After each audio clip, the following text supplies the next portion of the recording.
Hey, Shalom Akim, this is Yabatazah. With GMS, he is hired servants. I want to give all praises and glory and honor to Yahawashi. Double honors to the elders of Great Millstone. Much love and respect to you brothers out there doing the work in sincerity and truth. Yahawashi, Rakakwadash, Barakatham to Yakim out there scattered to the four corners of the earth. Pushing his word in sincerity and truth. I'm just coming back with another video.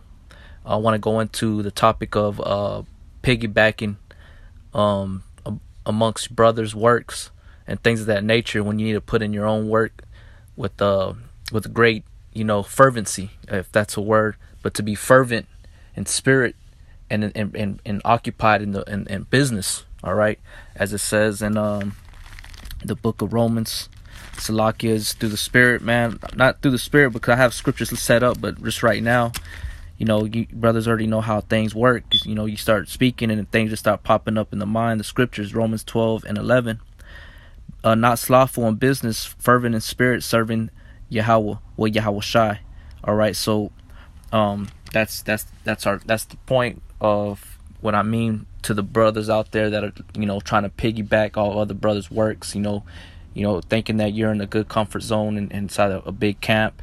Hey man, you have to get out there and go to the forefronts and start pushing forth, the glorification of Yahawashi's testimony, and be a light upon the housetop, shining the light. So I just want to get into that, into the word of piggybacking, and I found this on Wikipedia, and it says in parentheses security, and right here in this picture, it says no tailgating. Each person must present his or her Apple ID badge to the card reader to confirm valid access. And that's true, because I'm talking about spiritually with Yahawashi.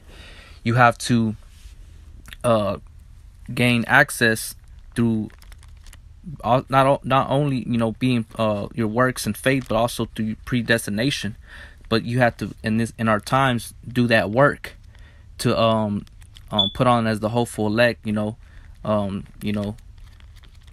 have to solidify the things that you're doing and claiming through your works, mingle along with faith. All right, so it says right here, and it's the same thing. We can't get in. We're not gonna get in a chariot, piggybacking off of brothers' work. You have to put in your own work. All right, so it says in security, piggybacking, similar to tailgating, refers to when a person tags along with another person, all right, who is authorized to gain entry into a restricted area or pass a certain checkpoint. The act may be legal or illegal, authorized or unauthorized, depending on the circumstances. However, the term more often has the connotation of being an illegal or unauthorized act. And in this situation, talking about it being illegal or an unauthorized act, because whenever you're not going according to the words of Yahawashi, law, statutes, and commandments, and doing what is commanded of you, that's illegal, and you're trying to go up in another way, as it tells you in the book of John. All right, so it's the same thing. You cannot be piggybacking off another brother's work. You have to do your own work. Present your body a living sacrifice. But the way you're gonna do that, in all honesty, is whenever you stand up against wickedness and you speak on the behalf of truth, you make yourself a prey. So you have to go out there in the forefronts and push this word, and to be able to fulfill that prophecy, by opening up your mouth, sounding the trumpet, showing your people their transgressions and things of that nature. So basically, I just want to get into certain things with that, piggybacking and doing work and things of that nature, and being, slothful, indolent, lackadaisical, and things of that nature. So it's all going to tie in to just basically doing the work and hoping unto salvation, and making sure to the best of your ability you meet all requirements. Okay, so I want to go ahead and go from there to the book of Philippians chapter 2 verse 12. Wherefore, my beloved, as ye have always obeyed, not in my presence only, but now much more in my absence, work out your own salvation with fear and trembling. That's right. So you have to work out your own salvation with fear and trembling. Okay, because even though you're with 20 brothers, that doesn't mean that the head or the second in command, so forth and so on, is going to be there always watching you and telling you what you have to do. Because in your spirit, in your mind, you have to do that for your own self. All right, you have to push yourself. You have to make yourself, get up in the morning. You can't depend on someone else to wake you up and tell you to go to work or to go to school, whatever it may be. You have to get up and dress yourself and feed yourself and get ready to go out and do work, whatever the case may be. Whether you be working on your car, working on your house, working on your yard, working at your job, doing the work for Yahawashi. The point is that you have to seek out your own salvation with fear and trembling. All right, because you don't know what could occur. You don't know what could happen. You always have to be ready in all situations. Okay, not being indolent and inactive. You have to be active, circumspect, paying attention, vigilant. That way you know how to react and know what you got to do when that time arises. You won't be caught unawares. Being complacent is one of the devil's ways of destroying certain individuals. At least Yahawashi don't help you, get out of that and recover you.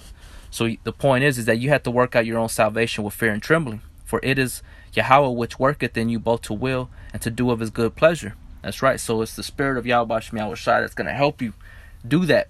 Okay, that's going to give you the spirit. That's going to give you the voice that's in your mind telling you, hey, get your ass up, go out there and do what you got to do. Do what you got to do. Verse 14, do all things without murmurings and disputings, that you may be blameless and harmless, the sons of the Most High, without rebuke in the midst of a crooked and perverse generation, among whom you shine as lights in the world. And lights, whenever you whether you start a candle or you turn on an electrical switch to bring forth light, it's working, yo. You know what I'm saying? It has the candle is working off the wax. All right, it's burning the wick, and it's continuously feeding off that. All right, it's working. It's not just magically being lit and just staying lit. It's working and surviving off that wax. Okay, those oils that are within that wax to keep that wick burning. Okay, same thing with the electrical switch. You got wires and you got currents that are going through there to bring forth life to that light bulb. You see what I'm saying? So everything's working. So it says, among whom you shine as lights in the world. So the light that is supposed to be shining within you, he's supposed to be pushing forth in urgency, earnestly, fervently, and until Yahawashi returns. Okay. It says, verse 16, holding forth the word of life, that I may rejoice in the day of Yahawashi Mashiach, that I have not run in vain, neither labored in vain. That's right. So we hold the words of life. So our job is to relay the message to the elect that are scattered throughout the whole four corners of the earth, whether whoever they may be, but whether they hear or forbear. So our job is to do just that. You know what I'm saying? And that I have not run in vain, neither labored in vain. So I'm going to go into that word run.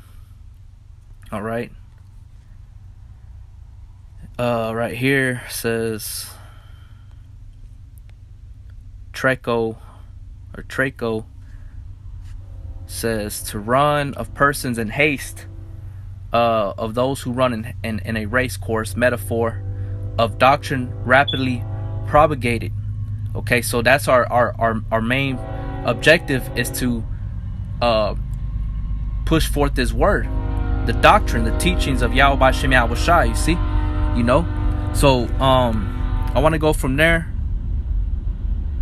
here into this freedictionary.com to that word propagated. It says, or propagate, and the point that I wanted to bring out in this is where, let me see, where did I see it at? Well,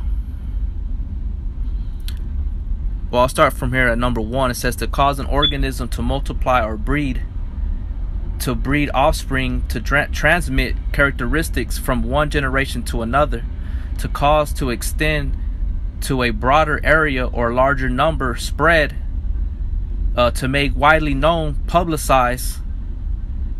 You see, or right here, and 1, it's all good. You know what I'm saying? With the definitions that I'm reading, it's all good. But this one too, is just to have offspring multiply, to extend to a broader area or larger number spread, to move through a medium. But the point is that this word propagate is like, the way I'm looking at it is like planting seeds, and those seeds, we're throwing out the seed because we know the word is as a seed, and that the seed is gonna grow when there's water, there's sunlight, oxygen. It's gonna there's proper minerals within the soil, and it's gonna feed off that to grow forth. All right, so that's what that word propagate means, and it says to cause to extend to a broader area or larger number, and that's our job, is to push forth this word to the masses, man, whether they hear or forbear, because the elect are scattered everywhere, man. So we have to keep that in consideration, and know that the word is like unto us, unto a seed, and we're gonna plant that. So going back over here, it says metaphor in the Roman numeral 2 metaphor of doctrine rapidly propagated. So it's gonna we're supposed to run, and we're supposed to distribute this truth rapidly, that for it will grow forth fruit. All right, it says, B, by a metaphor taken from runners in a race, to exert oneself, strive hard, to spend one's strength in performing or attaining something, putting effort. Word works. The word occurs in Greek writings that denoting to incur extreme peril, which it requires the exertion of all one's effort to overcome. That's right. So you got to put forth your whole effort. You gotta, what the scriptures say, love thy power with all thy heart, mind, and soul, and all thy strength. So that's what it is, you know what I'm saying? So you gotta put forth that effort. So going back to Philippians 2:16, holding forth the word of life, that I may rejoice in the day of Yahawashi Mashiach, that I have not run in vain, neither labored in vain. Okay, so we have to do our own work, man, basically, you know what I'm saying? So I'm gonna go from there to Galatians chapter 5. And I'm going to start at, let me see here, Galatians 6 and Galatians 6 and 4 says, but let every man prove his own work, and then shall he have rejoicing in himself alone and not in another. For every man shall bear his own burden. That's right. So we have to prove our own work, man. We can't have another brother speak for us, be like, hey, man, this brother was doing this, that, but we're gonna have to give an account to Yahawashi. Each individual is, you know what I'm saying, in the day of judgment. So we have to prove our own work, and then shall he have rejoicing in himself alone, not in another. And that's good that if we get praise from brothers, Aki, and things of that nature, but the main one that we need to look forward to and receiving that from is Yahawashi, because at the end is where it's really gonna count.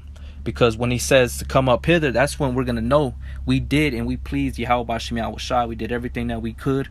So Yahawashi is going to see it, and he's going to remember it, jot it down, keep it in remembrance. You know what I'm saying? And when he says come up hither, that's when you know for sure, and without a shadow of a doubt, that's when you receive that salvation. You please Yahawashi. So you can't be piggybacking off nobody, man. You got to put forth your whole heart to this thing. Present your body a living sacrifice. You understand what I'm saying? So I want to go from there to the book of Matthew, chapter 25, and start at verse 1. It says, then shall the kingdom of heaven be likened unto 10 virgins, which took their lamps, and went forth to meet the bridegroom. And 5 of them were wise, and 5 were foolish. That they that were foolish took their lamps, and took no oil with them. But the wise took oil in their vessels with their lamps. While the bridegroom tarried, they all slumbered and slept. That's right. So the 5 foolish virgins, they're the ones that were basically like piggybacking off the 5 wise, because the 5 wise were being occupied, man. They were staying busy. They were being fervent in spirit in the business of Yahawashi, and they obeyed the law, statutes, and commandments, and they hearkened unto the warnings, unto the sound of the trumpet, and they were moved by the fear of Yahawashi, knowing that what he was capable of and what the prophecies had spoke. So that's what the men of the Lord, the elect, are going to be moved with, and they're going to have. But the foolish ones, they're going to try to piggyback. They're going to act like they ain't got to do nothing. They ain't got to, get any calluses or blisters on their hands, physically, spiritually getting hurt, sore, their lower back hurting, being scoffed and mocked at because they're out there speaking this truth